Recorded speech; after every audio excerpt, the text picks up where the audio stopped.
In this project, we're going to make a little game which randomly shows you an animal when you press the button. So let's get into the MakeCode editor. We're going to call it random animal. On start, the first thing that we want to do is we want to give it a string, and we're going to call it random animal. We've thought about variables before, and variables are where you have a piece of information that you put in a box, and the name for the variable is the name that you put on the box. But in this case, what we want to do is we want to have a box which has many things inside. So for example, we could have a box with animals, and inside we could put some different animal names. Or we could have a box with colors, and inside we put all the different color names. The only complication here really is what we need to do is when we want to take one of those colors out of the color box, it's how do we refer to it? Because we can't just say the name of the big box that it's in, we need to refer to its position in the box. And so this big box idea is something that you call an array.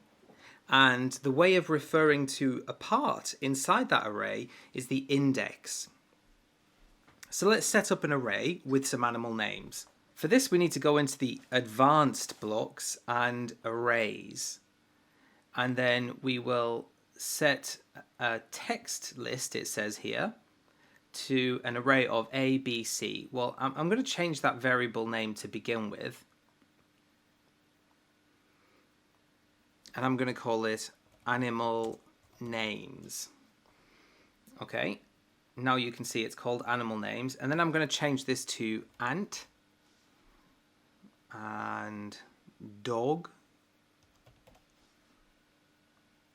cat,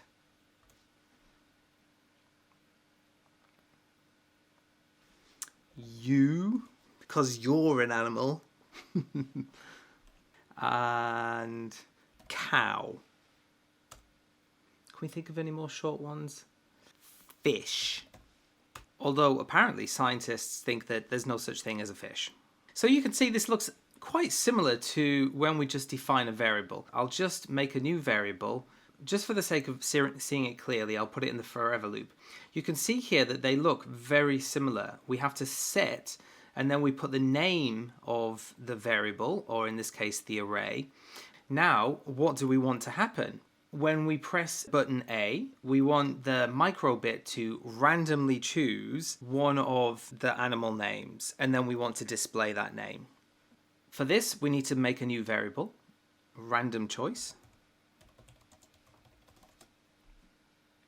And I'm going to bring out the set.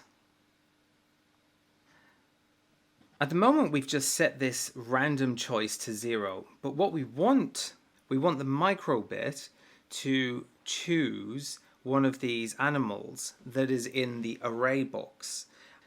Each animal, although we can't see it here, has an address. It's like if you go to a block of flats, then in the block of flats there is flat 1, flat 2, flat 3. But with an array, you always start from 0. So it's like you go to a block of flats and then you have flat 0, flat 1, flat 2. If you look at the array that we've defined here, animal names, you can see the first one is ant. So if I want to get ant is in position 0. Dog is in position 1, but we don't say position. The word we use is index. Well, we're going to use the random block. We put that in here. Set random choice to pick a random number between 0, which remember is the first item in the array, and our array, it has 1, 2, 3, 4, 5, it has 6 items inside. So you've got to be careful because we don't want to write 6 here. And let's see why. 0, 1, 2, 3, 4, 5, 6. That is 7 options. So in fact, fish, which is our 6th item, the index or the address for the fish is 5. So I'll change that to 5. The next thing we need to do is take the item, the animal name out of the box so that we're ready to use it. We can make a new variable. We'll call it choice. and we can set choice to, right, in this box where it says 0 at the moment, we need to refer to the array. So we need to refer to animal names, and then we need to refer to one of the addresses inside animal names, which we'll do by using random choice. Go back into the arrays blocks and look for this one here, list get value at, and then we can type in something. So list is not the name for our array, we called it animal names. In animal names, you want to get the value at the index. Well, at the moment it says 0, but we don't want it to always be 0. We want it to be the random choice. So we go into the variables and we take random choice and we put that in there. The first line, a new variable is created called random choice, which is a number between 0 and 5. And then it gets a new variable called choice, and it goes into the animal names box, and it will use the number that it randomly chose from animal names to choose an index, and then it will take that value, I've been calling it the item, it will take that out and it will store that name into choice. And the next part is very simple. We just want to show string, and since we put the animal name into choice, at the moment whatever is choice will be what you see on the microbit. Well, we can use the simulator just to test it quickly. It says ran an, and then at the moment it's just blank, but if we press A, then it says and.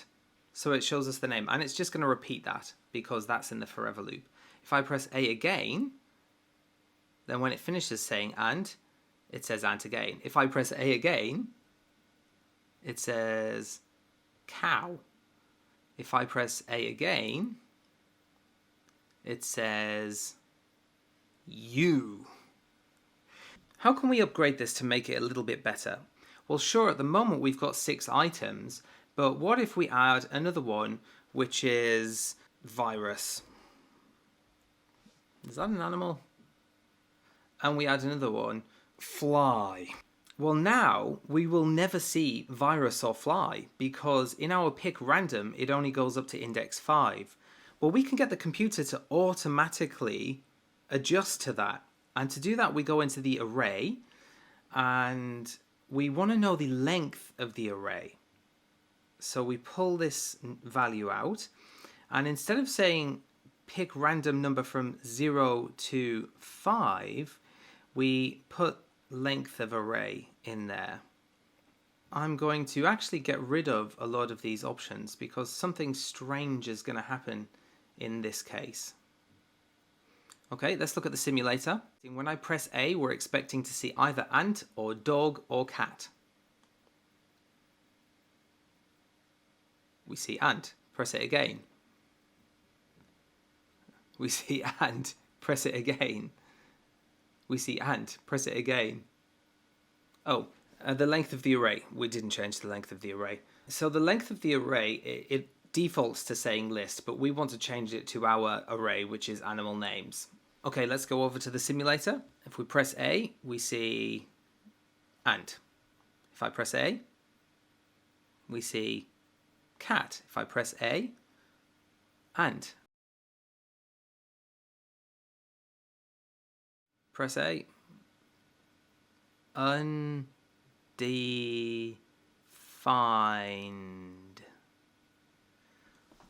Undefined.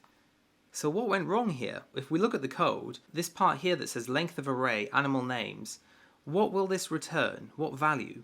We can see our array is 3 long, so it will return a value of 3. And then the random number that's chosen will be between 0 and 3. In other words, it can be 0, 1, 2, or 3, which is 4 values. So randomly, every now and then, it will choose 3.